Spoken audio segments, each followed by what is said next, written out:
బాగా వచ్చింది. ఈ రోజు ఈ స్పెషల్ వంట మా ఆయనకి పెట్టి ఎలాగైనా ఆయన షాపింగ్ ఒప్పించాలి. ఇప్పుడు ఏం చేయాలంటే టెన్షన్ పడక మామ, ప్లీజ్ కూల్గా ఆలోచిద్దాం రా.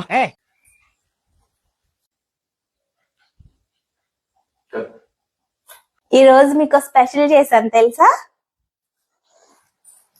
ఎక్స్పెక్ట్ చేయలేదు సార్. మీకోసమే స్పెషల్ వంట చేశానండి. ఇది గుర్తుపెట్టుకో, తర్వాత మాట్లాడుకుందాం. అవునా? వావ్, చాలా కలర్ఫుల్ గా ఉందబ్బా. నైస్.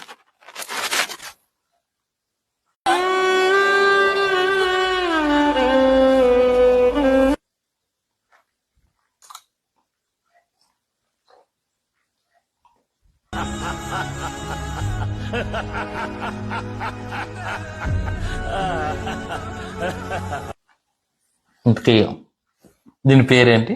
పేరుతో పనే ఉంది. బాగుందా లేదా చెప్పండి. ఏంటి బాబా అన్న, ఇంకోసారి అన్న. అంటే మీదకు పోయిన తర్వాత ఏం తిని చచ్చారు అని చెప్పేసి పైడు అడిగితే చెప్పాలి కదా.